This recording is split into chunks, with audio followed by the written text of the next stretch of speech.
So guys, the guest on today's podcast is Jodie Jackson, who is the author of this book, You Are What You Read.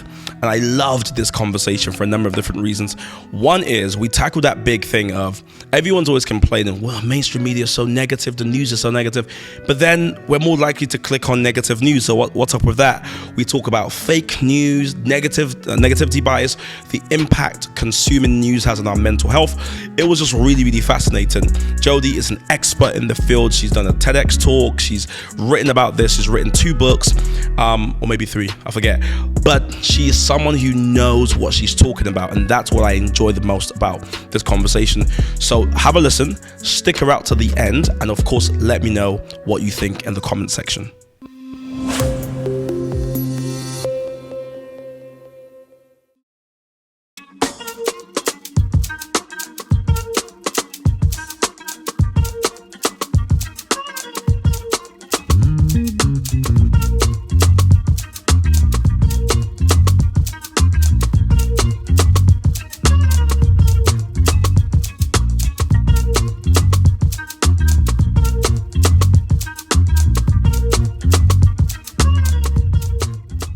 All right, Jodie, thank you so much for joining me. Thank you for having me. Very excited to talk about this because this is kind of, it feels like I'm playing on home turf. This is stuff that I care about deeply. But I'm gonna ask you something which I said I was gonna ask you, but I am now gonna ask you, which is, so we've done this video about who you are, what you do, all these sort of things. But how do you think about what you do? Like, what's your sort of, if people ask you what do you do, what do you tell them? Depends how long they give me. I mean, in the long and short of it is, I want to create programs to be able to help young people develop the skills to navigate the news. And that doesn't just mean being accurately informed. It means feeling empowered to actually act on that information so that they can see the news as a tool, a helpful tool in their lives. But in order to have it as a helpful tool, they need to know how to properly use it. Yeah.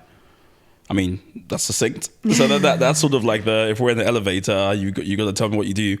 I mean, I think it's probably important we start where I even had some reservations about this conversation, because I was like, when I say news, and I know this from bitter experience, a lot of younger people are like, oh no, they have sort of, whether it's flashbacks, whatever it's, people just don't seem to engage well with the news. It doesn't have positive PR. No.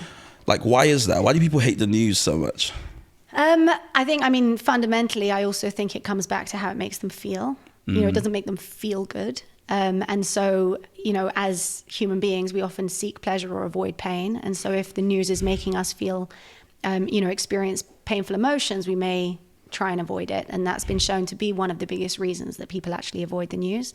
But there's also a lack of engagement because, I suppose, of the formality of the term news as well. So like when I was speaking with some of the students that I was teaching, so many of them didn't think it was relevant to them because they didn't watch the news. But actually, when we began to speak about their media habits, where they were accessing information and what kind of information they were accessing, we were able to actually recognize that they do in some way engage with and consume news. But we sort of used a much more broader term for what we considered it to be. Is this informing us?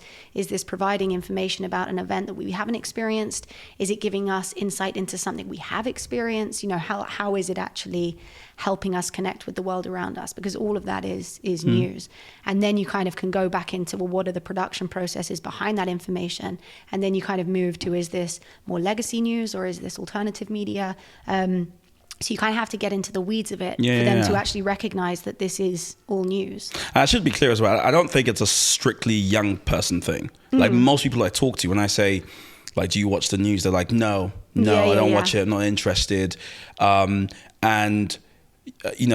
Maybe I'll protect his identity, but there is somebody I have in mind, even as we're speaking right now, who is very proud of the fact that he doesn't watch the news. It's almost like a badge of honor for him to be like, I'm not part of that whole system. I'm not interested.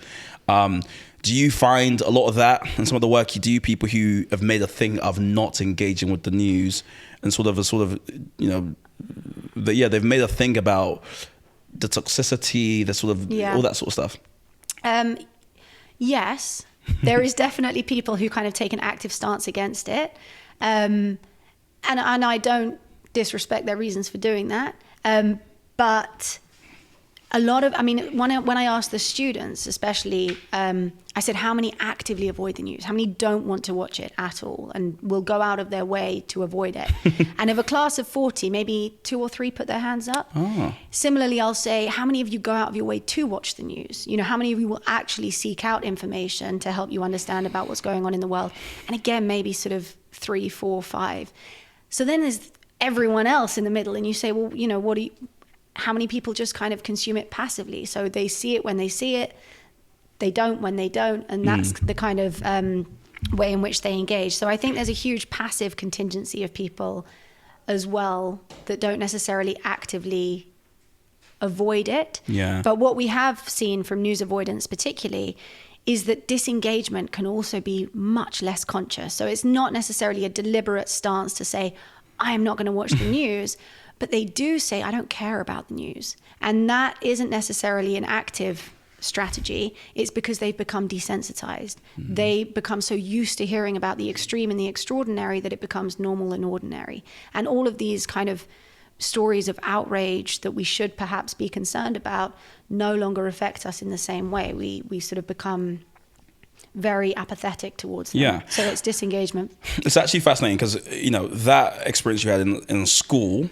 I had once, well, a similar experience, I suppose, when I was leading a workshop on news and sort of how we consume news at what was it now? Some event.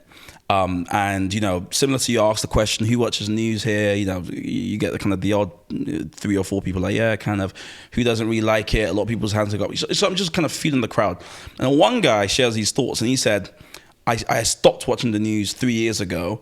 It was the best decision I ever made. My mental health increased, you know, and people were kind of, everyone's looking at him and I was just there like, I've still got a whole session to do about the news. And he was like, the point my life changed and became better was when I stopped watching the news. And you get a lot of that. I must confess, even our audience at Common Sense, some have told me that, you know, I'll read what you guys put out once in a while, but I don't watch the news because of my mental health. It makes me happier. I you know, to not know all the negative things that's going on. Yeah. I mean, again, have you seen some of that in your work? That's kind of been the basis of my work. Really? That's where a lot of my work has stemmed from, is that finding the news too depressing is the single biggest reason for audience disengagement. And that prohibits us to be able to participate in society, especially kind of effectively, because we're limiting our information intake.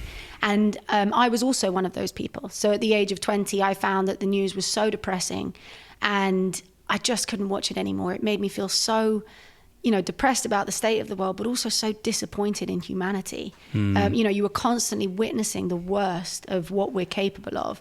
And that was a really painful story that I just wanted to disconnect from for a moment. But what really triggered the direction that my work took is that, so I switched off for a minute.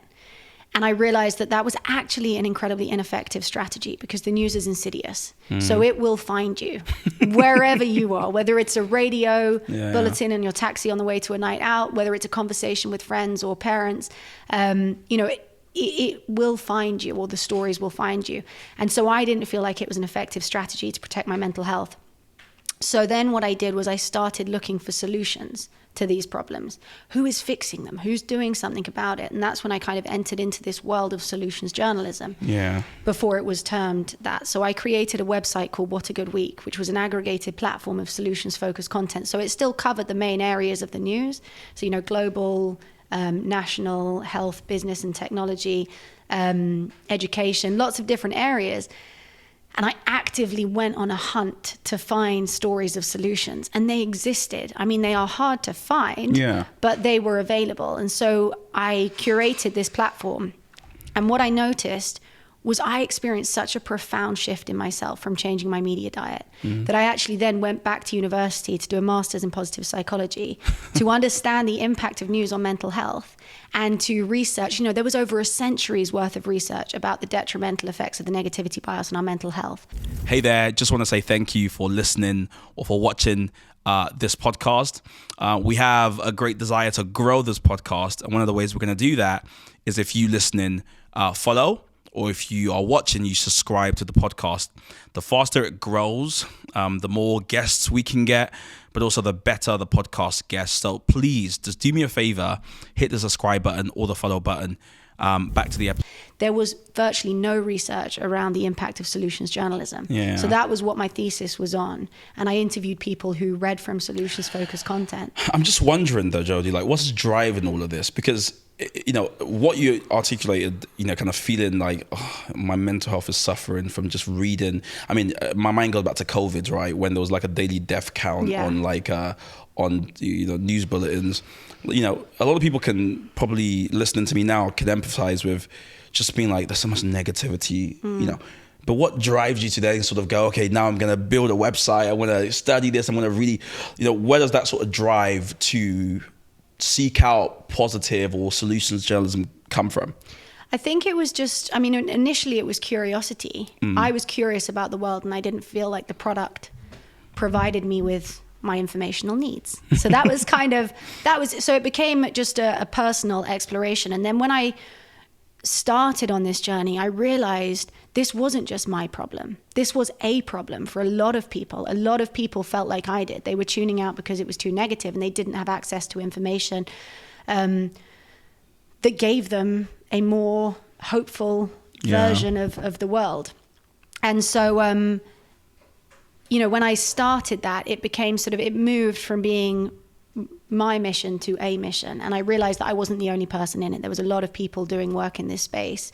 And it has incredibly powerful implications and impact. Yeah. And so once I had seen the evidence of its success from an experiential basis, but then from an academic perspective and looking at the research, and then kind of seeing it practically play out, is that it's not enough to just limit what's causing us pain or, you know, the negativity bias. If we can actively engage with stories of success and see people tackling or attempting to tackle some of the biggest problems that we face, it ignites our own sense of potential and our own ability to be sort of constructive and powerful forces in this world.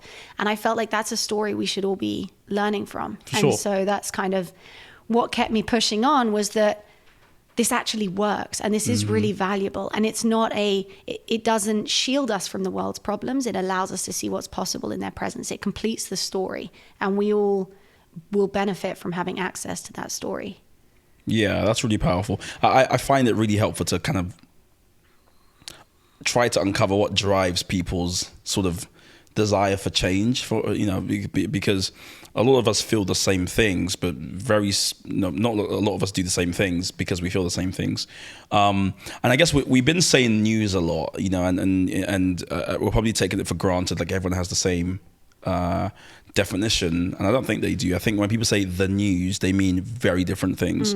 Sometimes people are talking about blog pages, sometimes they're talking about BBC, you know, kind of legacy media, new media, social media.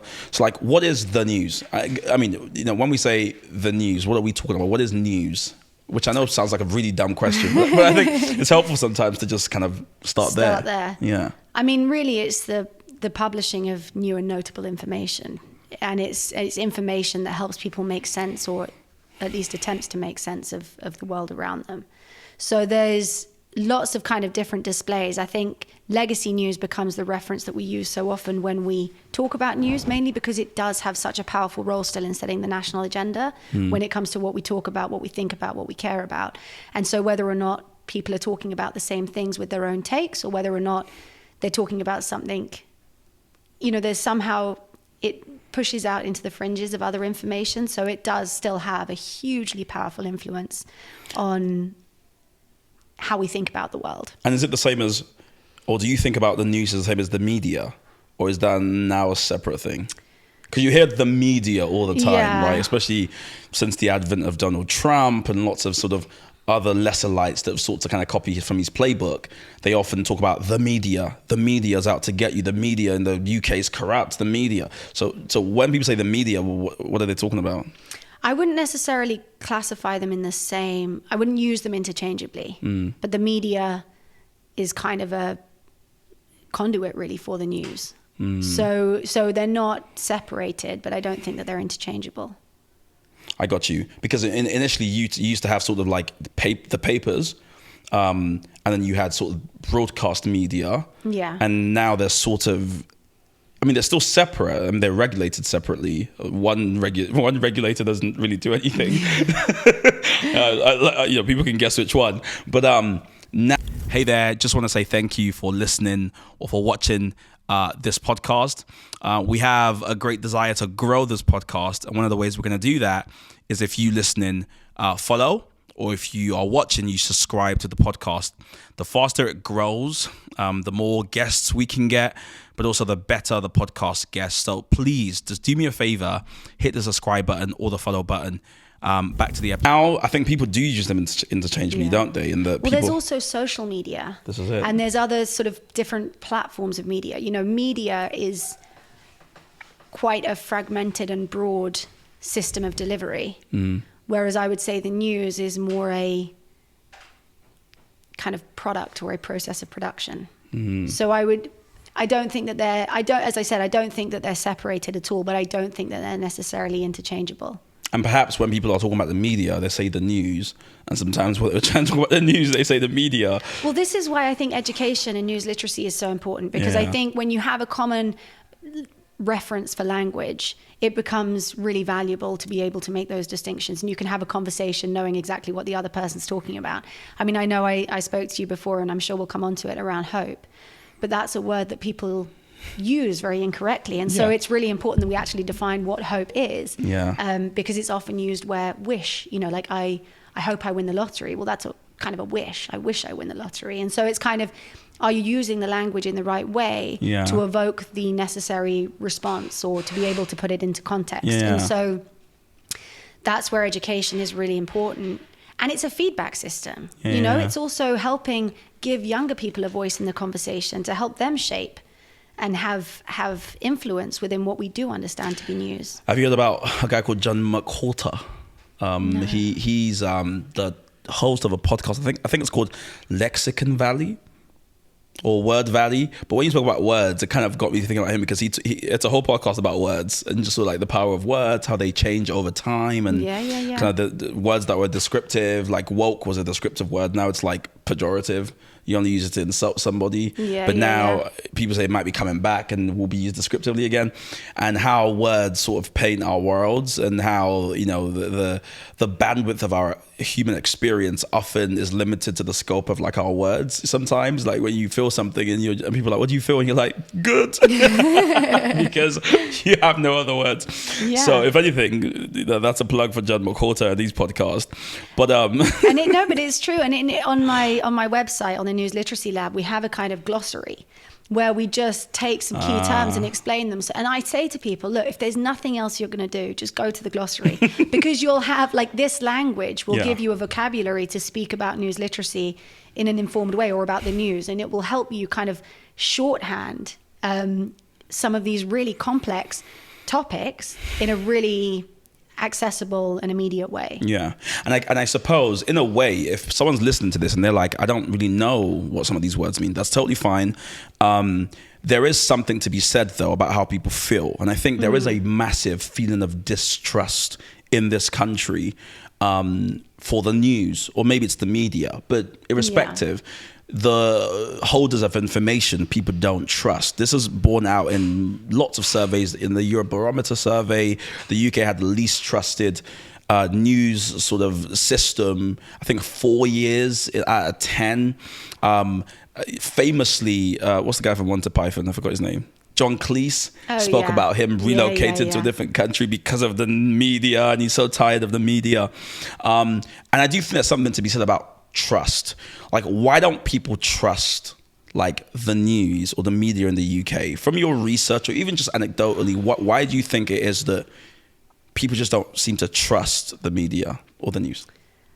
I mean, that's a really big question, which I'm sure will have a huge amount of different responses to. As I said, that's not particularly my area of research, so I wouldn't want to speak out of turn, but something we did do, I did a research piece on trust a few years back in the US, and we looked at, it was a kind of local news organization, And we were running a solutions-focused news series, or I wasn't. They were running a solutions-focused news series to see how their readers responded to it. And trust was actually one of the biggest things that came from it as one of the findings. And it wasn't necessarily that it people who had lost trust, it didn't necessarily bring them back in, but it increased and strengthened the trust that people had who already read from that institution, because it showed that they cared about the community, or at least in their words, it showed that they cared about the community and that they were interested in, helping provide information that might heal or fix some of the problems that they were facing in that community. So we found that solutions journalism was a useful tool to be able to strengthen trust within audiences. But why people have lost trust, I think it's also because there isn't one narrative. You can choose your narrative. So if you believe this and somebody else from a more established platform is saying something else, you're not going to necessarily trust it because it's conflicting with what you already believe. And that comes into, again, when we look at news literacy, we look at our own biases and what prevent us from being open-minded with information or having our viewpoints challenged. But there's possibly something in that, but as I said, I don't think I could reliably speak to that subject. I mean, just you speaking made me think. I mean, do you think people can get rid of their biases? I don't think they can necessarily get rid of them. It's not like a magic trick. It's not like once you know about them, you're not hoodwinked by them. Yeah. But I think that there's definitely things that you can do to mitigate them, and to balance them. That's kind of the biggest thing that we talk about, is balancing your biases, and creating a mindset where you are open to recognize them and to put in strategies to be able to mitigate them. But to do that, you kind of have to know the value of why you'd be doing that in the first place. Yeah. Because it's effortful. Now, I mean, the reason I ask is because when we look at the UK media sort of system, or at least the news system, just to speak about a few names, you've got the Daily Mail, you've got the Sun, you've got the Telegraph, you've got I'm trying to go across the political spectrum here, you've got the Guardian, I suppose, then you've got sort of new media like Novara Media and the Canaries of the world and stuff like that, and on the other end, you've got the Spectator and I suppose Guy Fawkes, maybe. They all purport to tell us what's happening, give us new and notable information. But they also have all of them have a very sort of strong opinion arm where they pay certain people to tell us what to think about the news they're reporting. Do you think that system's helpful, where the same people who are telling us objectively, here's what happened, are the same people who are telling us, this is what you should think about what's happened? I mean, I think that's been true kind of almost forever with regards to the news. So the agenda setting theory that the news not only tells us what to think about, but how to think about it, is kind of true throughout the history of information, or at least the dissemination of information.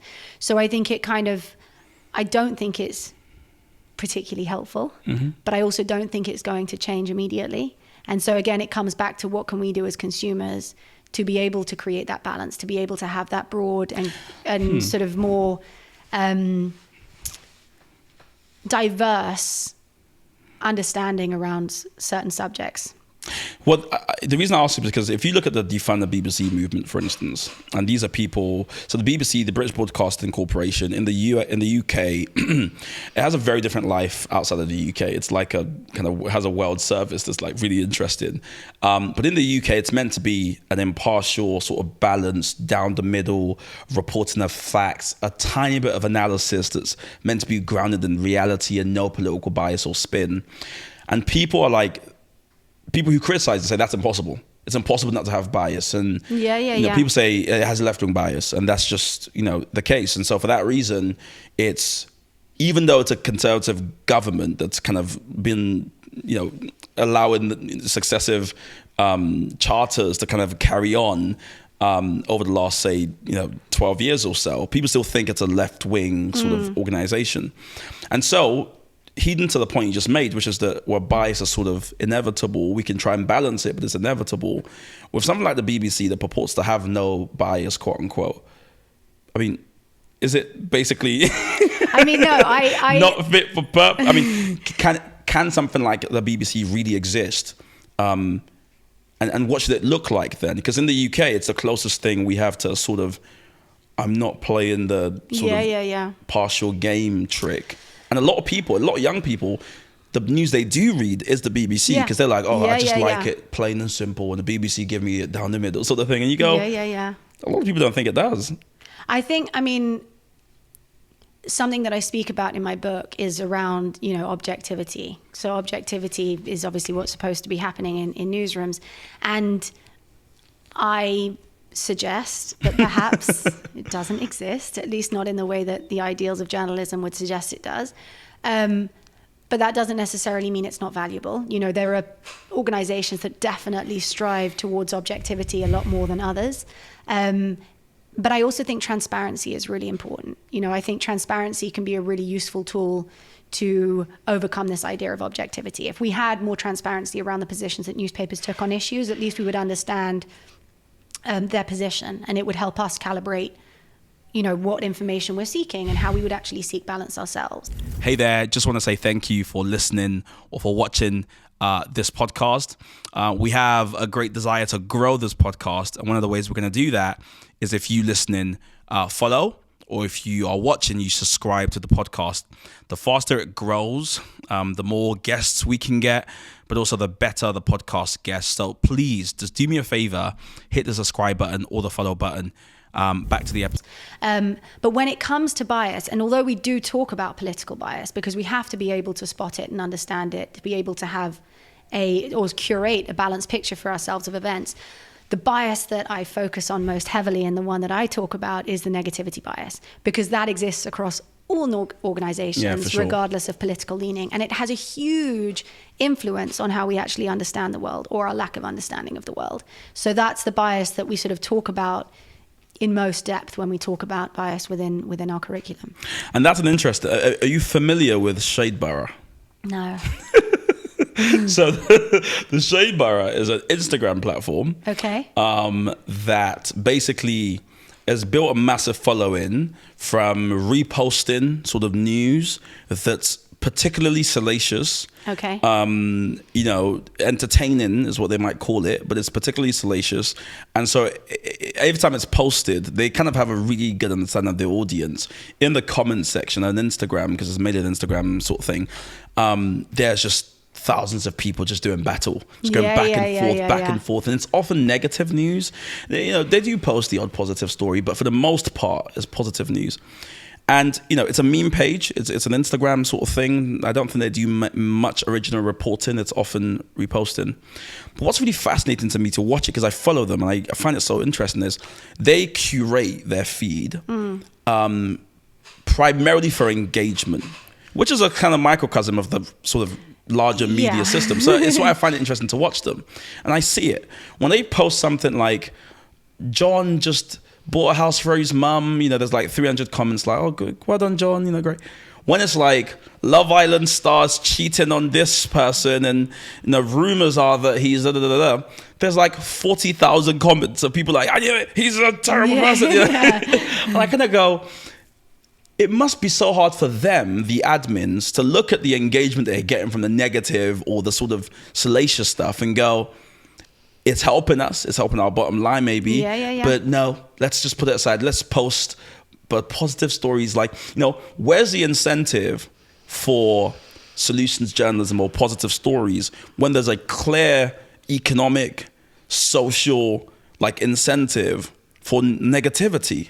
So whose incentive are we talking about? So at the moment, from that framing, you're thinking about the producer's incentive, right?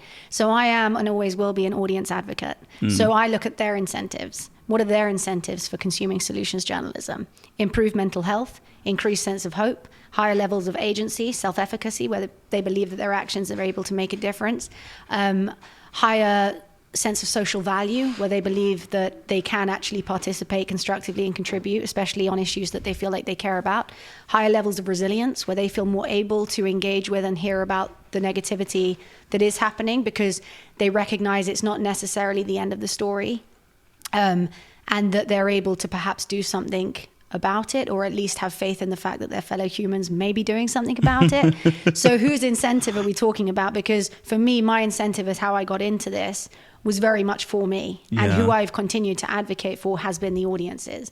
And what we've then found from that is then when we go to producers of information and we look at organizations that perhaps solely report on solutions. And again, this comes down to language as well, because it's such a mischaracterized genre of information. So when you talk about solutions journalism, it isn't the stories about John who bought his mum a house and that's great for John.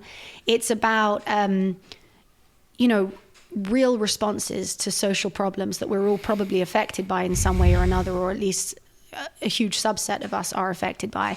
And how are these problems being addressed successfully? How is progress being made, and what can we learn from that progress? Because this gives us critical information.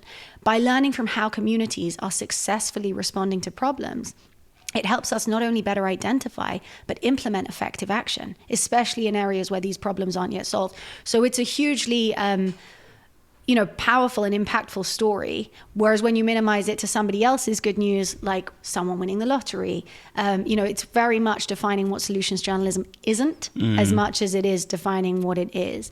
So, and what we found is that when people practice solutions journalism well, it does lead to higher levels of engagement. We can see that people have built whole newsrooms around solutions journalism because there is a huge appetite for it because of the fact that people are increasingly disengaged by the negativity bias. So the incentives for producers are slow,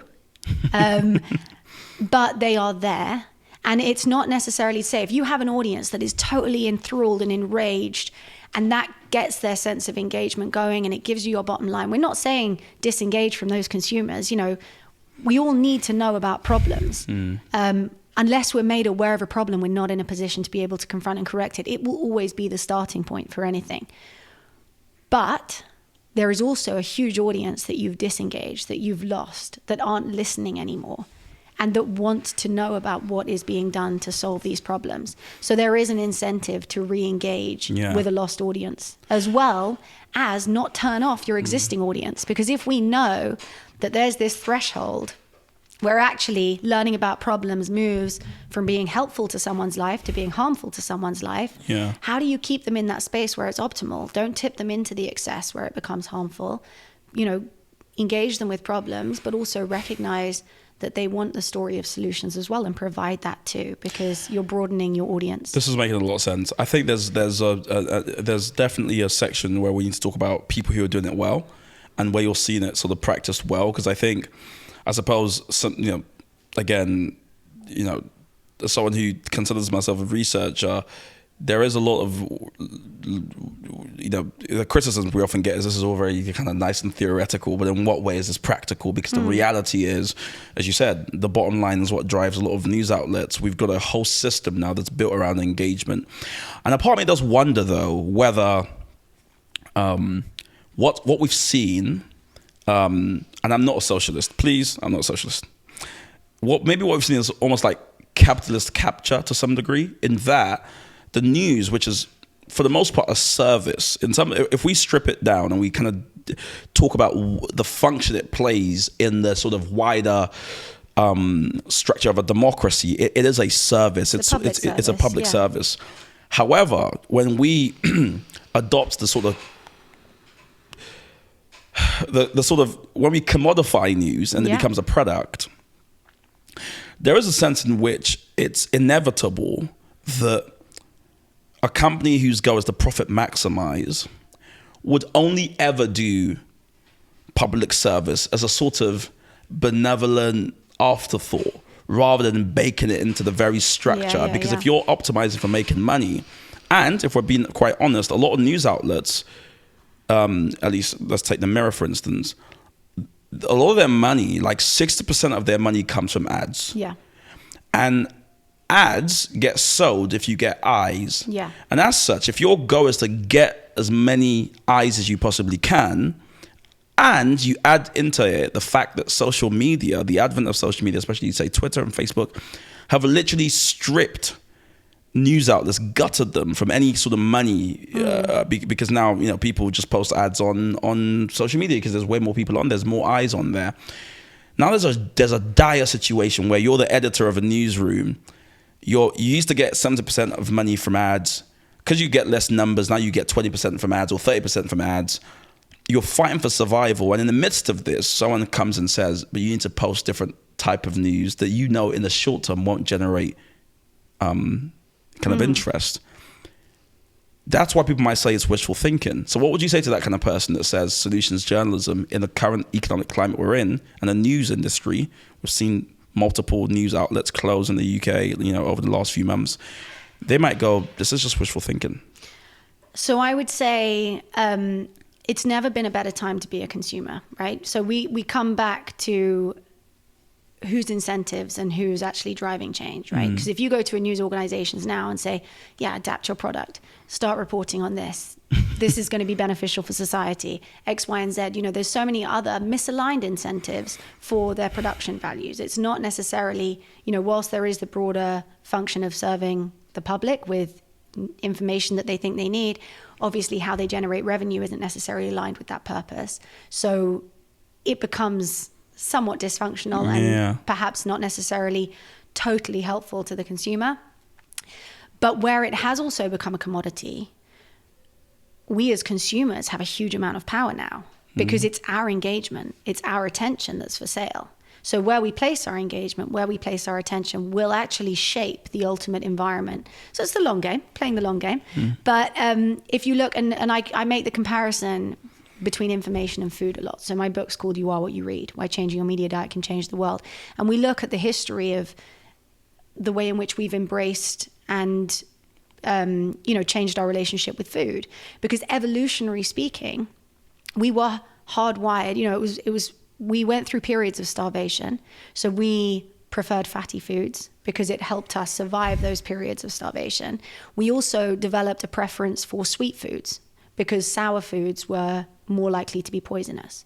So throughout our history of, starvation and possibly poison, we developed this preference for fatty and sugary foods.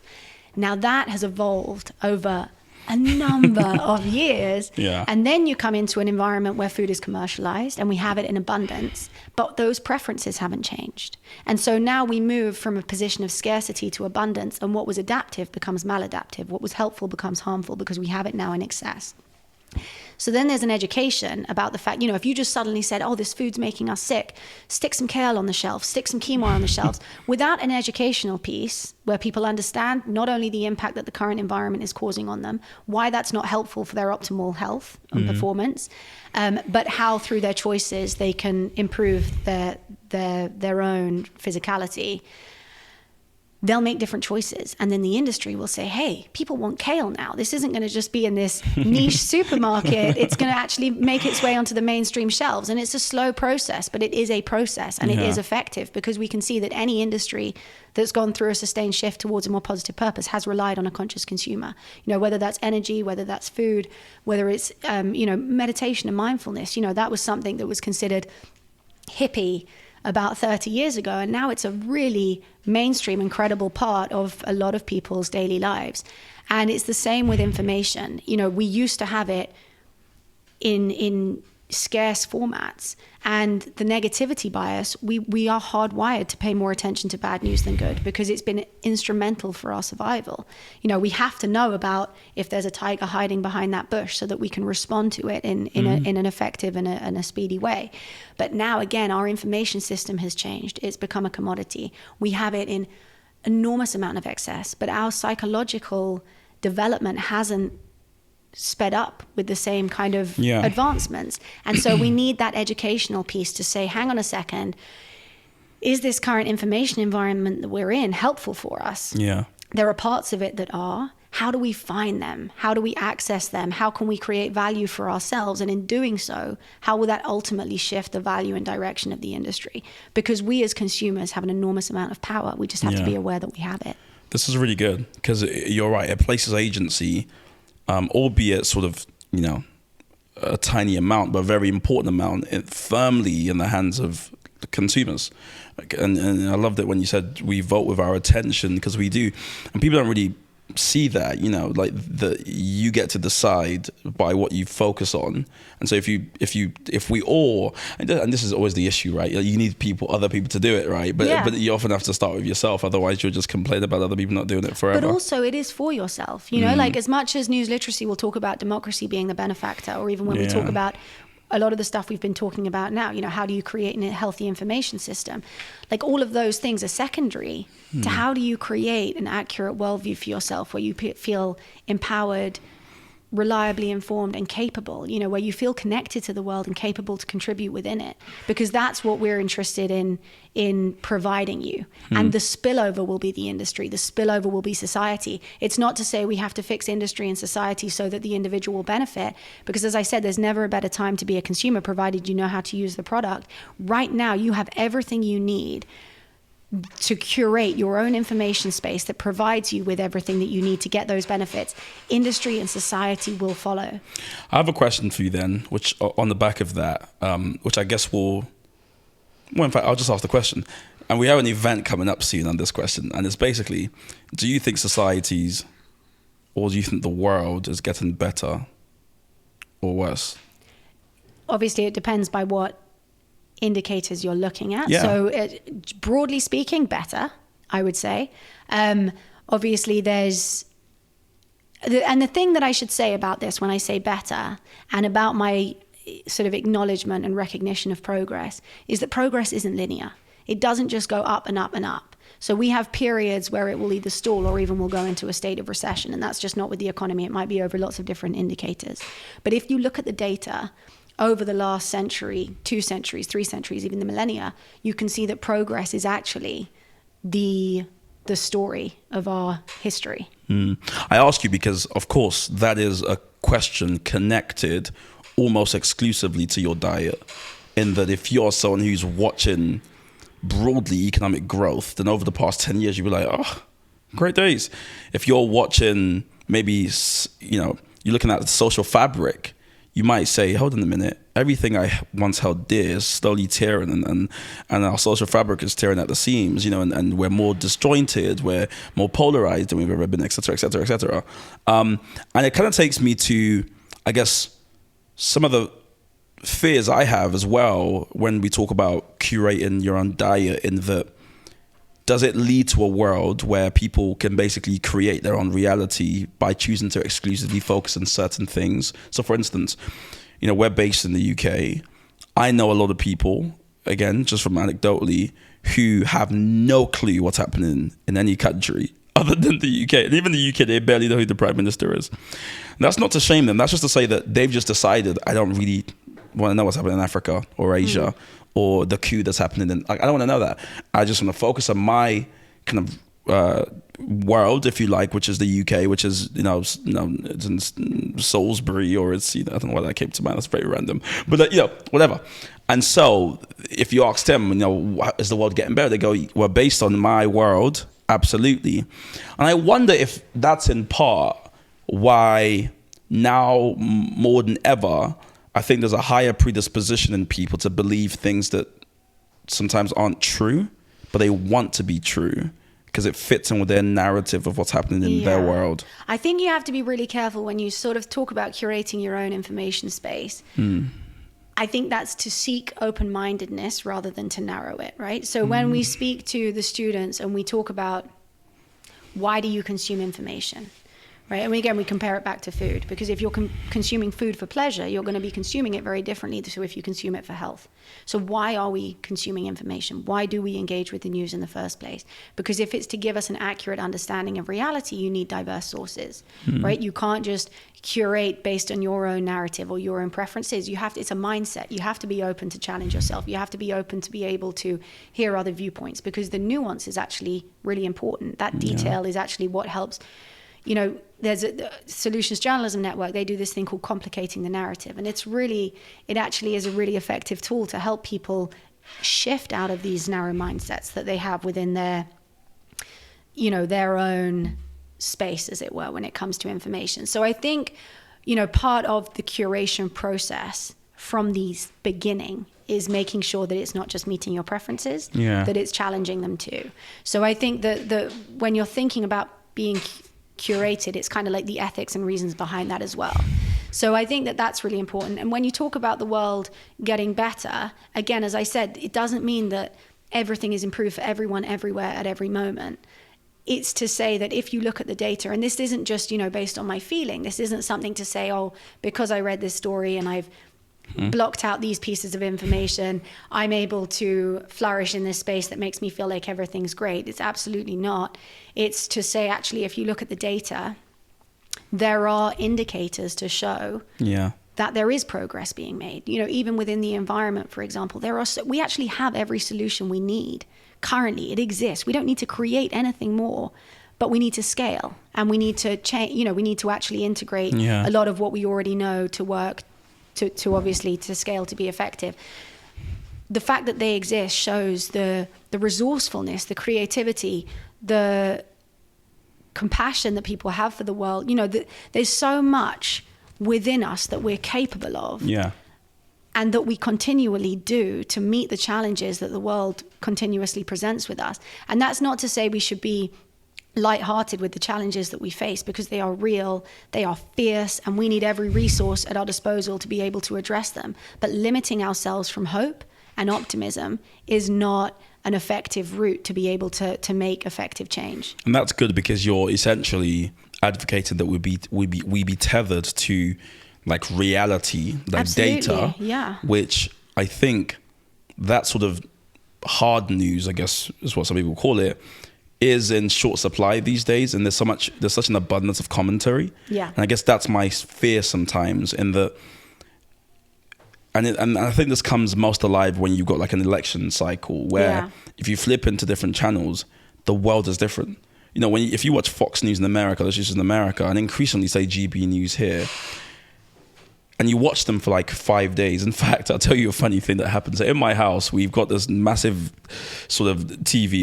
It's kind of like the centerpiece of the room, say. And it's very funny, because when you walk in, it's the first thing you see. It's just this big TV.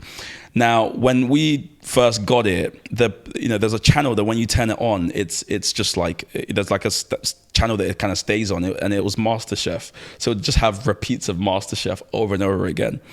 And one of these days we were like, we should change this thing at some stage. So we changed it, and we just kind of pressed whatever, and it went on some news channel. I didn't really care. It was just like a news channel, just whatever.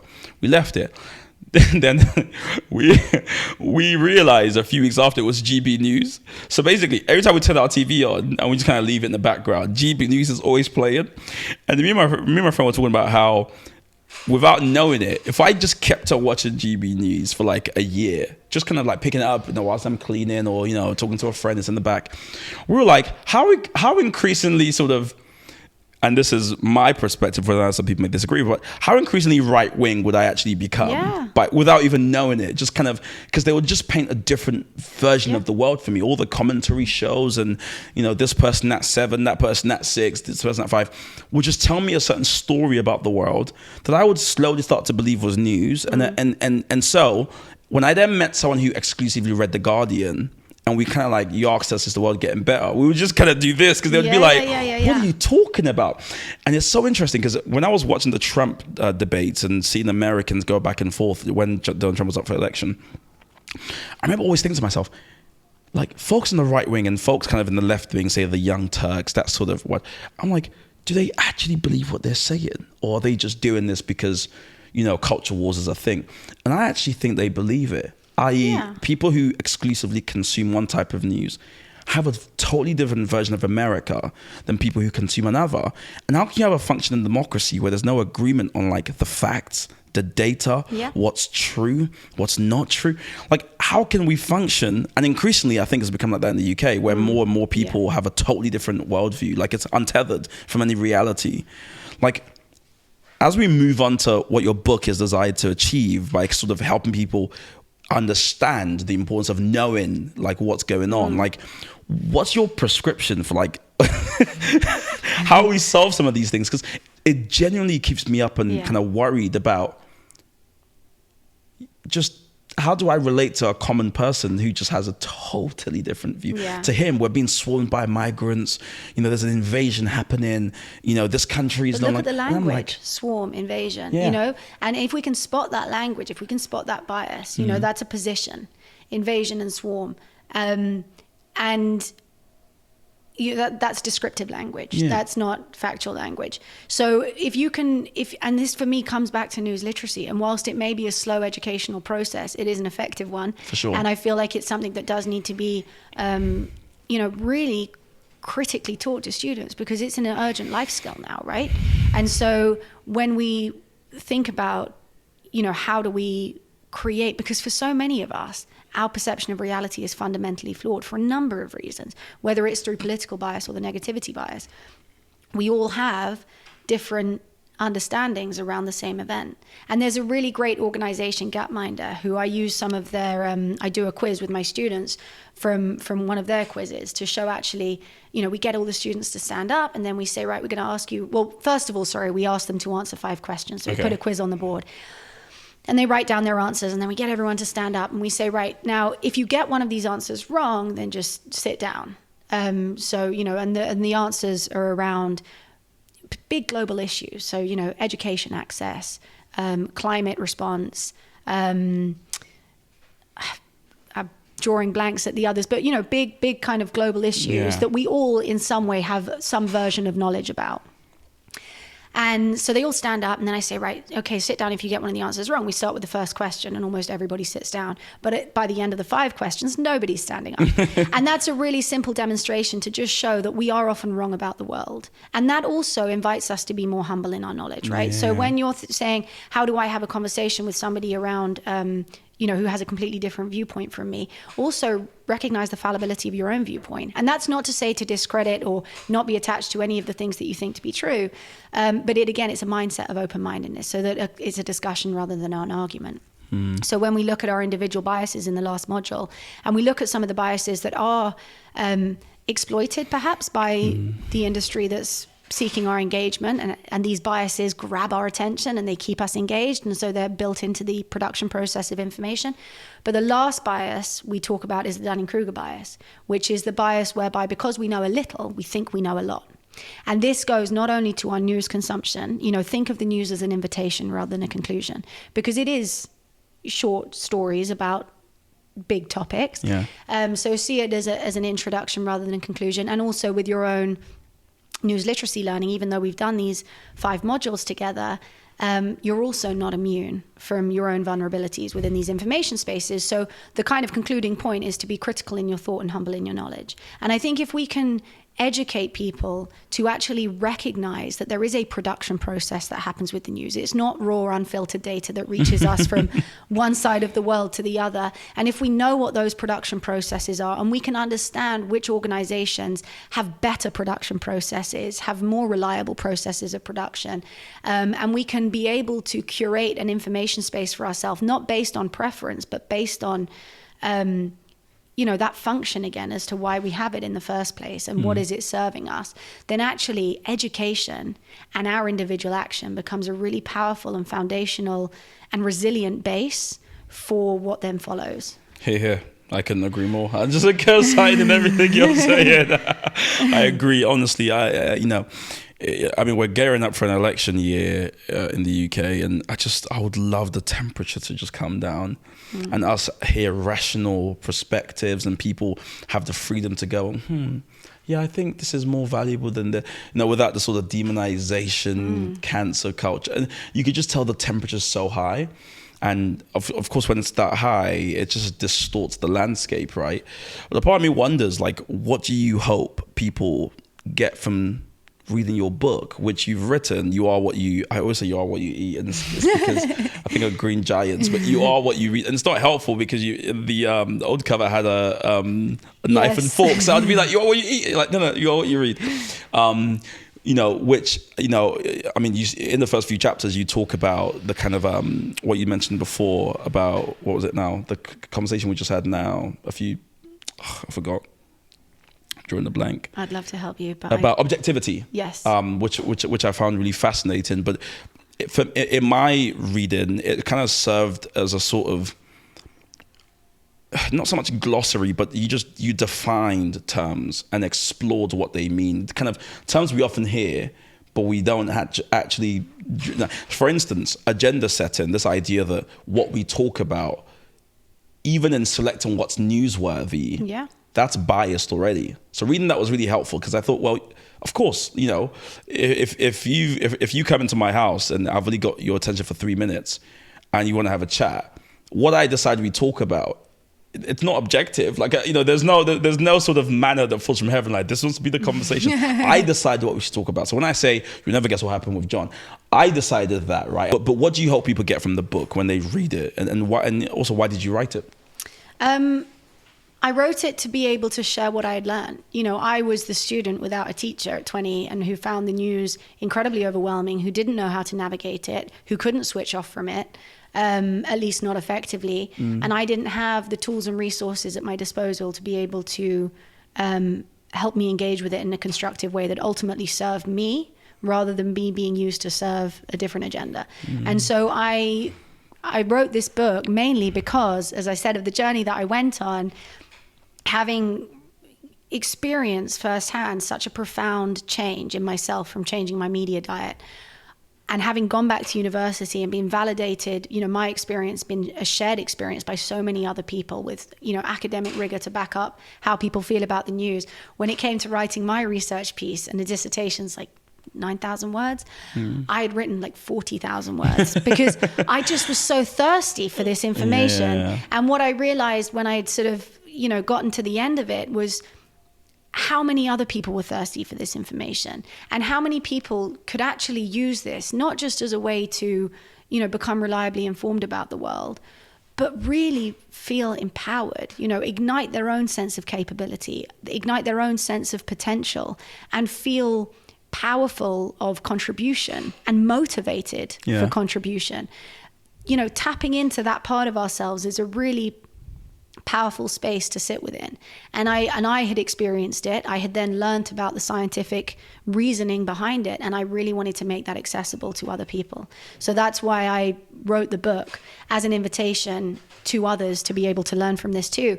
And what I then found from having written the book is that what I was doing was actually news literacy. And it actually wasn't then that I realized. I wrote a children's book afterwards, Little Ruffle in the World Beyond, because I have kids, and I realized, especially when COVID was kicking off, even with everything that I had learned, I couldn't be an effective mediator between my children and the information they were exposed to.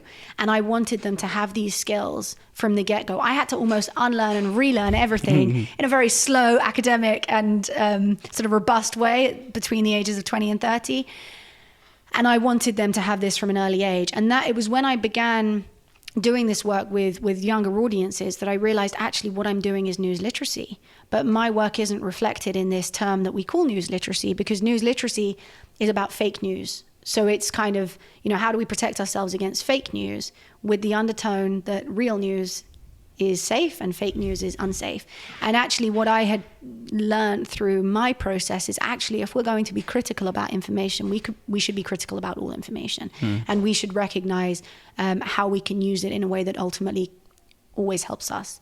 And so that's when I founded the organization to say, you know, we need to make space for solutions journalism with the negativity bias, with our own emotional experience. You know, emotions are kind of considered a byproduct of the news. In being informed is the primary function. Your emotions are a side effect of that information.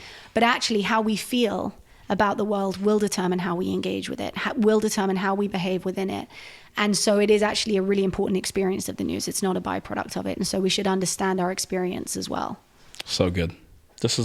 Your work is so important. I mean, I'm biased. My bias my bias is on the table. I care deeply about media literacy, news literacy, what people believe, how they come to their conclusions.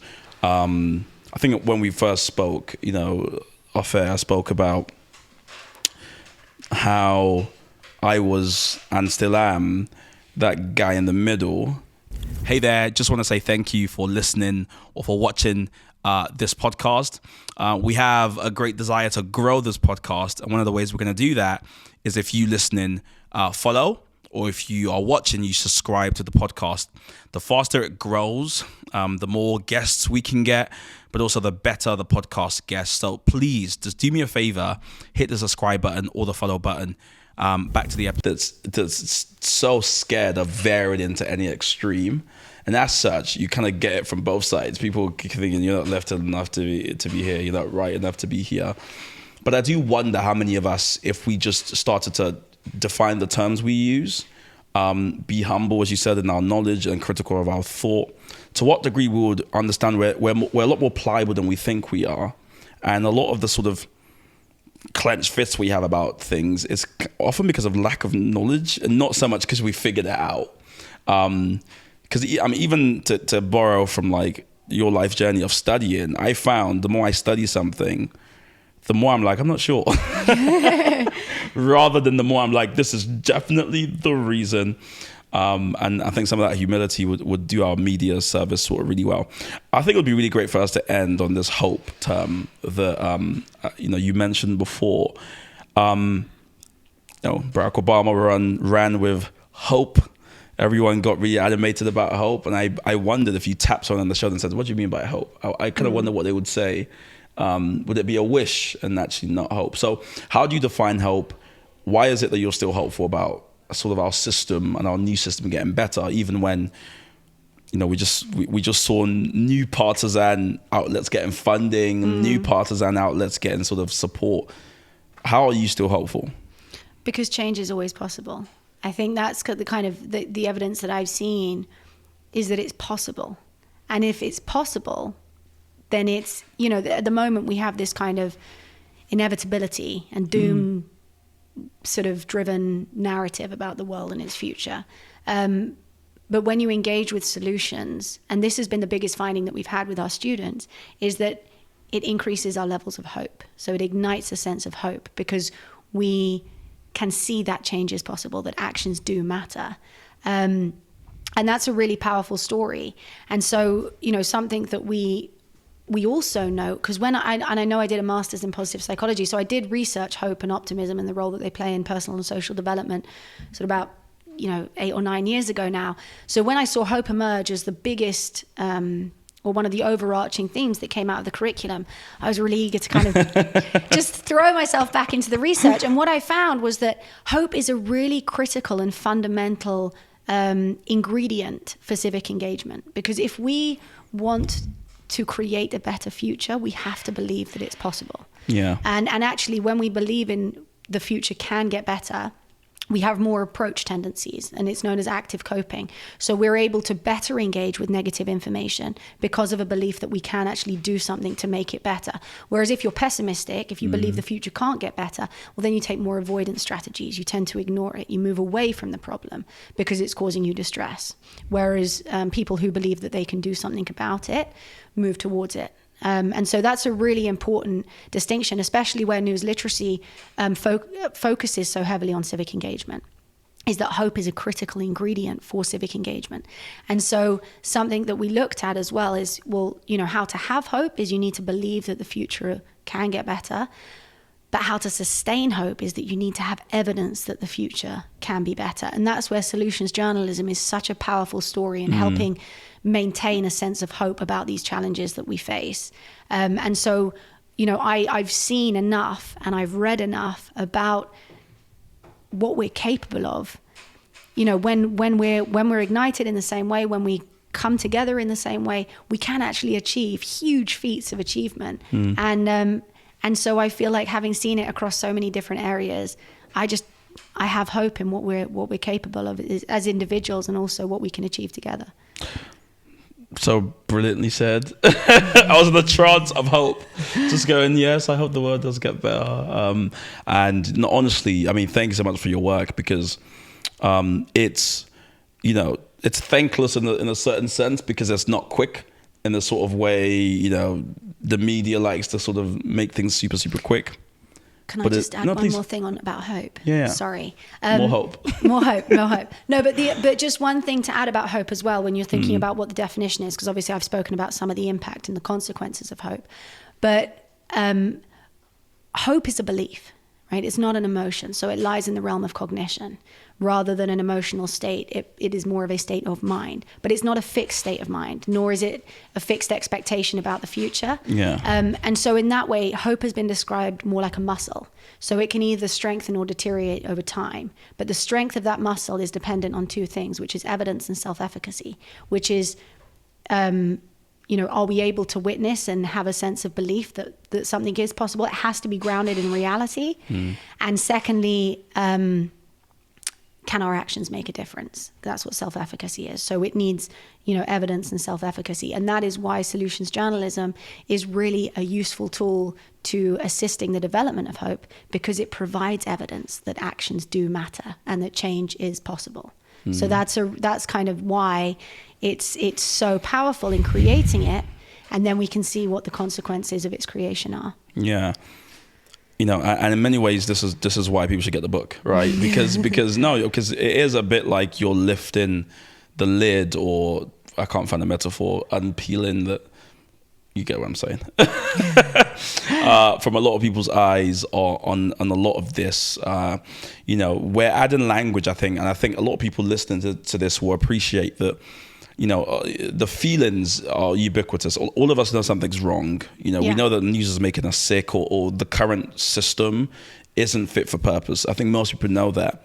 In fact, we started the Common Sense Network with this rallying cry that the mainstream media is broken, and 600 odd people came and said, yeah, we agree, and put money into do something about it. So that's how we started, as 500 people giving money and us raising over £50,000 in 50 days to get started. Oh my goodness. So I have, albeit my own proof, that at least 500 people agree with me that the system as it stands isn't perfect, and something needs to be done about it. And I'm glad you're writing, you're talking, you're in the sort of solution space of here are all the different ways we can make things better. And also, I think within that frame of mind as well, what I find so exciting, especially speaking to adults, or what I find so energizing, the kind of what we work together on, is that I'm not actually teaching you something you don't already know. I'm helping you connect and crystallize something you already do, because people feel this themselves. I'm not teaching them or connecting them with some abstract thought. They have their own feelings, they have their own experiences,